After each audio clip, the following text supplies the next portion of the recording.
बिस्मिल्लाहिर्रहमानिर्रहीम अस्सलामुअलैकुम। Welcome to my channel conceptual lectures by MSH.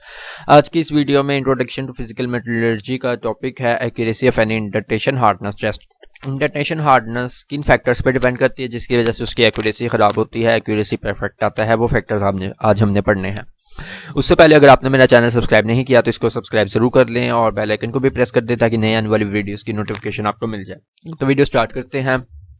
सबसे पहला फैक्टर जो है वो है कंडीशन ऑफ इंडेंटर, मतलब कि जो इंडेंटर जिससे आप इंडेंट डाल रहे हैं वो कैसी किस हालत में है। तो flattening of a steel ball indenter जो सा है, अगर वो फ्लैट हुआ होगा, मतलब बॉल इंडेंटर जो है वो अगर फ्लैट हुआ होगा तो उसकी वजह से हार्डनेस नंबर में एरर आ जाएगा। ठीक है, तो इसको फ्रीक्वेंटली चेक करते रहना चाहिए कि वो परमानेंट जोन सी है उसमें डिफॉर्मेशन तो नहीं आ गई, और जब उसमें डिफॉर्मेशन आ गई होगी तो हमें उसको रिप्लेस कर देना होगा। तो जो डायमंड इंडेंटर है इसको भी हमने चेक कर लेना है कि इसमें कोई चिपिंग तो नहीं हुई। इसके बाद आता है सेकंड जो फैक्टर है वो है accuracy end of load applied, के लोड आप जो अप्लाई कर रहे हैं वो आपकी उस रेंज में भी है या नहीं है। लोड जो है वो उस रेंज का ही आपने अप्लाई करना है। Loads greater than recommended amount should not be used for accurate testing. तो रिकमेंडेड अमाउंट से ज्यादा आप लोड अप्लाई नहीं कर सकते हैं, उससे आपकी रीडिंग जो है वो एक्यूरेट नहीं आएगी। इसके बाद थर्ड जो आपका आता है वो है आपका इम्पैक्ट लोडिंग। इम्पैक्ट लोडिंग में क्या है कि beside causing inaccurate hardness readings, impact loading में damage diamond indenters. Impact loading मतलब आपने अचानक से लोड डाल दिया तो उससे जो डायमंड इंडेंटर है वो डैमेज हो सकता है। तो इसलिए क्या करना है, use of controlled oil dashboard will ensure smooth steady operation of loading mechanism.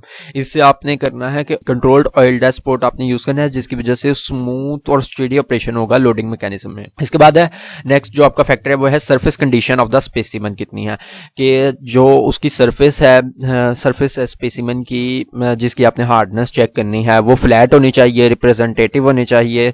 Sound material जिसका आपने टेस्ट करना है उसका रिप्रेजेंटेटिव पीस होना चाहिए और फ्लैट होनी चाहिए। उसमें कोई भी पिट नहीं होनी चाहिए, स्केल्स नहीं होनी चाहिए, ग्रीस नहीं लगी होनी चाहिए। वो अगर लगी हुई है तो पहले आपने ग्राइंडिंग और पॉलिशिंग के जरिए उसको रिमूव कर लेना है।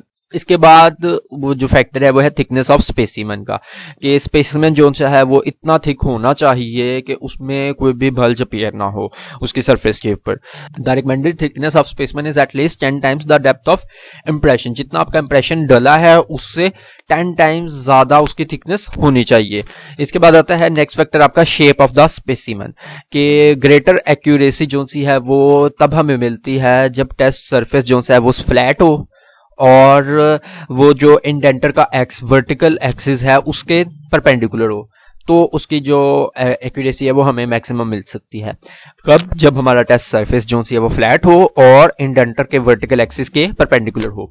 इसके बाद long specimen should properly supported so that it does not tip. जो लॉन्ग स्पेसिमन होंगे उनको हमने इस तरह सपोर्ट कर लेना है कि वो जो से हम खराब ना हो, और a flat surface should be prepared if possible on cylindrical shaped specimen and a V notch anvil should be used to support the specimen.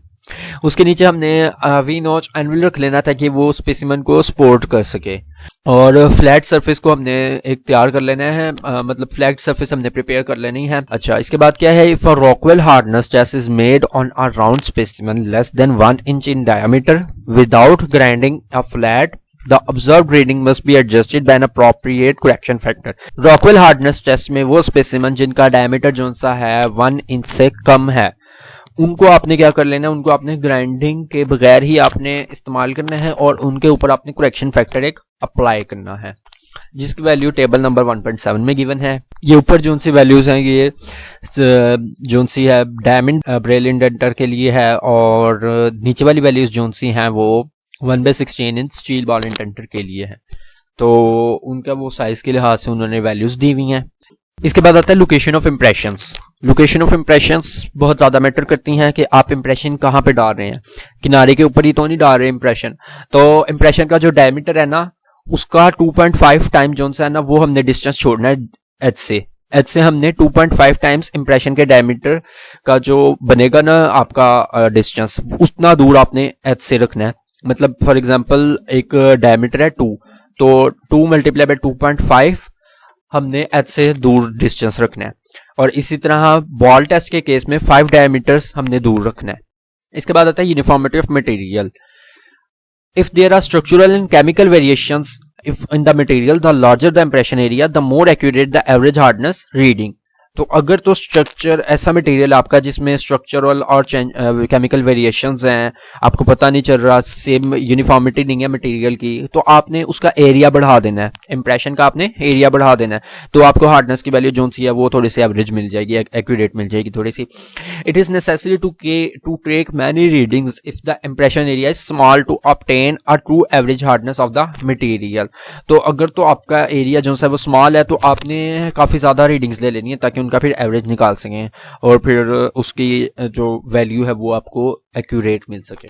तो ये था आज का टॉपिक। उम्मीद है आपको वीडियो पसंद आई होगी। इसको लाइक जरूर कर दें और चैनल को सब्सक्राइब कर दें। Thank you so much.